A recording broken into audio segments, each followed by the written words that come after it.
آپ ہادیہ ای میگزین مضمون کی آڈیو ریڈ آؤٹ سماعت کر رہے ہیں۔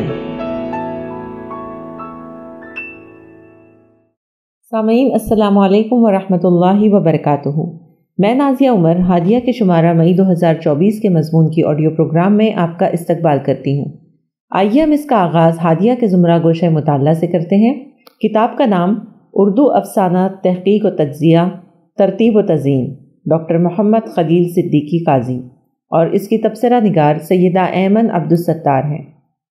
یہ ایک حقیقت ہے کہ اردو زبان میں قصہ، کہانی اور حکایتوں کا چلن عام تھا، اور ان قصے کہانیوں میں کوئی نہ کوئی فکر اور سمجھانے والی بات ضرور پوشیدہ ہوتی تھی۔ داستان، ناول اور افسانہ دراصل ایک ہی نثری صنف کے مختلف روپ ہیں۔ ان تینوں کو ملا کر افسانوی ادب یا فکشن کا نام بھی دیا جا سکتا ہے۔ افسانہ یہ صنف اردو زبان میں مغربی ادب کی دین ہے۔ افسانہ اردو ادب میں مغربی زبان و ادب کے راستے آیا اور ہندوستانی رنگ روپ میں رچ بس کر مقامی مزاج سے اس قدر ہم آہنگ ہوا کہ اس کی وجہ سے یہ امتیاز کرنا اب مشکل ہے کہ یہ غیر ملکی صنف ہے۔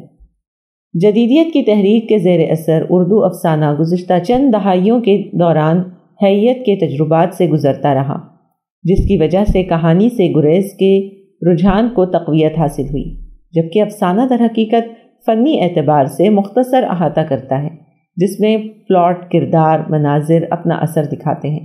وقت سب سے زیادہ طاقتور ہوتا ہے، اور جب وقت بدلتا ہے تو اپنے ساتھ ہر شے کو بدل دیتا ہے، بہت سی اشیاء میں تغیر پیدا کر دیتا ہے۔ ایک وہ دور تھا جب حضرت انسان کے پاس وقت زیادہ تھا تو داستانوں، کہانیوں، قصوں میں دلچسپی لیتا تھا، لیکن جب وقت بدلا، وقت نے اپنی آبرو سمیٹی تو انسان نے بھی وقت کی قلت کو شدت سے محسوس کیا تو افسانچہ جیسی صنف وجود میں آئی۔ زیر نظر کتاب اردو افسانہ تحقیق و تجزیہ انہی موضوعات پر مضامین کے مجموعے کی صورت میں شائع ہوئی ہے۔ اس کتاب کے مرتب ڈاکٹر محمد خلیل الدین صدیقی ہیں، جنہوں نے کتاب کی ترتیب و تزئین بھی کی ہے۔ انتصاب میں ڈاکٹر محمد خلیل الدین صدیقی صاحب نے لکھا ہے: میرے والدہ محترمہ مقبول النساء عرف ذاکرہ بیگم صاحبہ مرحومہ کے نام، جن کی افسانوی زندگی نے مجھے حقیقی زندگی سے روشناس کروایا۔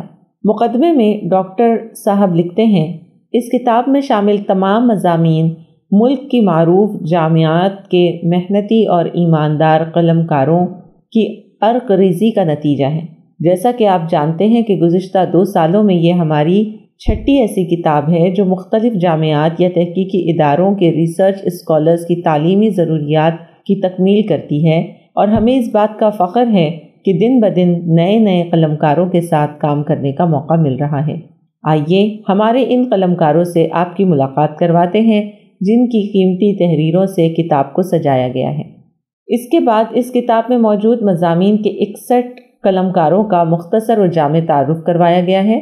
اردو افسانہ آزادی سے قبل شاہوید میر پٹیالہ، حب الوطنی اور اردو افسانہ عابد سلمہ چنگیری، اردو فکشن میں حب الوطنی ڈاکٹر صفیہ بانو اے شیخ گجرات، آزادی کے بعد افسانہ نگاروں کی پہچان نثار احمد ڈار کشمیر، آزادی کے بعد افسانوی تحریک عائشہ عبدالعزیز پٹھان شولاپور، آزادی کے بعد ابھرتی افسانہ نگار جی راکیہ نازنین تمل ناڈو، آزادی کے بعد افسانے کی اہمیت کوثر شہناز کریم نگر، اور ان کے علاوہ متعدد عناوین پر مختلف قلمکاروں کے مضامین شامل کتاب ہیں۔ تمل ناڈو میں اردو افسانہ نگاری آزادی کے بعد کے عنوان پر ڈاکٹر کے ایچ کلیم اللہ تمل ناڈو نے، اور تمل ناڈو کی خواتین افسانہ نگار آزادی کے بعد سے مانون مضمون کو پی محمد جعفر آمبور تمل ناڈو، انہوں نے بہت جامع انداز میں لکھا ہے۔ اردو افسانے کا آغاز و ارتقاء اس کو قریشی سلطان صلاح الدین پونا، اردو افسانہ نگاری اور حقیقت اسے ڈاکٹر شاہ جہاں بیگم کرنول، افسانہ اور حقیقت اسے رفیہ نوشین حیدرآباد، انہوں نے بڑے عمدہ انداز میں پیش کیا ہے۔ جاوید علی دہلی اور رضیہ سلطانہ حیدرآباد نے افسانچہ اور افسانے میں فرق کے ٹاپک پر 2 مضمون بڑے بہترین انداز میں وضاحت کے ساتھ لکھے ہیں۔ ترقی پسند افسانے شبنم آپی عثمان آباد، ترقی پسند تحریک اور اردو افسانہ سیدہ فاطمہ نساء اسما کریم نگر، ترقی پسند افسانوں میں نفسیاتی عناصر محمد اشرف جموں، ترقی پسند افسانے کرشن چندر منٹو اور حیات اللہ انصاری کے حوالے سے۔ نور جہاں بانو، ولبھ نگر، راجستھان۔ اردو افسانے کی ترقی میں غیر مسلم افسانہ نگاروں کی خدمات۔ نازنین ہریکمبی بنکاپور نے اپنے اپنے موضوعات پر تفصیلی بحث کی ہے۔ اردو افسانے اور ہندی کہانیوں کا تقابلی جائزہ، ایم ریحانہ پروین، کڑپا، آندھرا۔ اردو افسانے کے عہد بعہد بدلتے موضوعات اور رجحانات، عقیل احمد، لکھنؤ۔ اردو افسانے کے موضوعات کا جائزہ، محمد فہیم احمد، راجستھان۔ اردو افسانے میں عوامی بولیاں، پریم چند کے خصوصی حوالے جات کے ساتھ ڈاکٹر فخر النساء، بیکانیر۔ راج نے بہترین انداز میں لکھا ہے۔ دور جدید میں بچوں کا افسانوی ادب، ڈاکٹر عبد الرحیم ملا، وجے واڑہ۔ ریاست آندھرا پردیش میں افسانہ کی موجودہ صورتحال، ڈاکٹر شیخ خواجہ پیر، کڑپا۔ ریاست راجستھان میں افسانے کی موجودہ صورتحال، غوثیہ کوثر، جے پور نے موضوع کو بڑے دلکش انداز میں سنوار کر لکھا ہے۔ اردو کی معروف خواتین افسانہ نگار، وڈو تبسم بانو مرتضی، شولاپور۔ اردو کے خواتین افسانہ نگار، شیرین بانو ہریکمبی، دھارواڑ۔ افسانہ نگار خواتین، شہر حیدرآباد کے حوالے سے، ڈاکٹر نجمہ، حیدرآباد۔ انہوں نے ایک بہترین مطالعہ پیش کیا ہے۔ اور مالیگاؤں کے منتخب نوجوان افسانہ نگار ڈاکٹر مبین نذیر، مالیگاؤں نے پیش کیا ہے۔ منٹو کے افسانوں میں کردار نگاری، سید امتیاز احمد، کڑپا۔ بیدی کے افسانوں میں متوسط طبقہ کے مسائل، آصف پرویز، کولکتہ۔